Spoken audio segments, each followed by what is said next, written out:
Good evening, my fellow humans. Actually, I thought I would call this presentation tonight my final lecture because it's such an important event in my mind, and I'm excited, and it has a kind of a terminal element to it. But then I thought, that sounds a bit ominous. So, on second thought, I'm calling this my octogenarian lecture. Allow me to start with a strong expression of gratitude for being awarded the John P. McGovern Compleat Physician Award by the Houston Medical Society. Thank you very much. Thank you very much. I also want to express special gratitude to my spouse, Anita White, for her tremendous support and help in my various endeavors over the years, over many years actually. Also, allow me to welcome my friends and colleagues here in Texas who have been so graciously invited to this event. I had the good fortune in my early career to have Dr. Montague Cobb as a mentor. He was a professor of medicine at Howard Medical School. I invited him to be a visiting professor when I was in charge of such invitations at Yale Medical School. And actually, again, when I had that privilege, I invited him to Harvard Medical School. As a professor, Dr. Cobb began each of these two special lectures, and he said, "Good morning, my fellow humans." This impressed me greatly. I had a chance to ask him. I asked him later why he did that and why he introduced these lectures in that way. Dr. Cobb explained to me that by stating and reminding us that we are all fellow humans, it gives us a kind of equality, which makes us more likely to be able to collaborate and work together. Recognizing, celebrating, and exercising our common humanity has greatly impressed and inspired me, as it has others, I believe.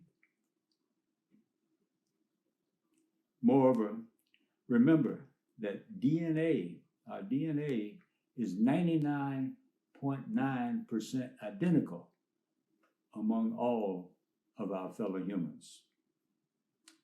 Allow me to share this quote from the Dalai Lama. He says, "I always try to relate to a person on a basic human level.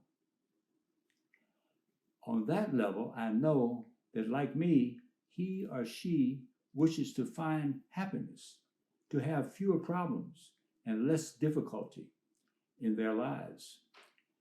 Whether I'm speaking to one person or to a large group of people, I always see myself first and foremost as a fellow human being."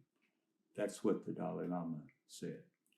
And that way, there's no need for me, as he continues, for an introduction. If I introduce myself as a fellow human, not as the Dalai Lama, and if I relate to others as the Dalai Lama, I will create the basis of my own separation and loneliness. After all, there's only one Dalai Lama in the entire world.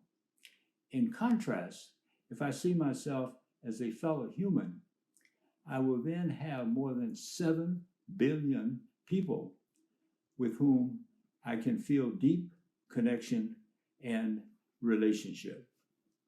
I just quoted 2 men. Now, allow me to quote 2 women. The first is Eleanor Roosevelt. She wisely espoused the following thought: "No one can make you feel inferior without your consent." The other person I'd like to quote is Vivian Dandridge White, my dear mom, who taught me to strive to treat all people with respect. That is, those above you, those below you, and those 360 degrees around you. And be sure to include yourself. Here are a few other thoughts that I embrace and that I trust will be useful to you. Expressions of empathy enrich and reward both the helper and the helpee. And I leave you with the following quote from Robert F. Kennedy.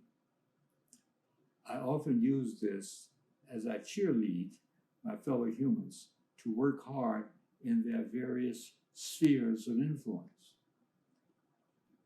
Since we do, in fact, oftentimes have more influence than we give ourselves credit for. Here is the quote.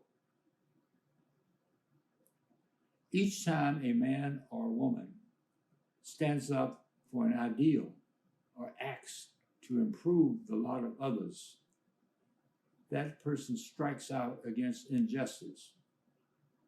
He, she sends forth a tiny ripple of hope, and crossing each other from a million different centers of energy and daring.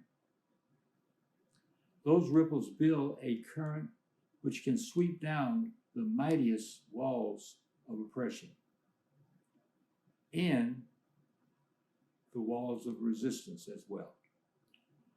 This is a quote from Robert F. Kennedy. I thank you for your attention. These present suggestions are respectfully submitted.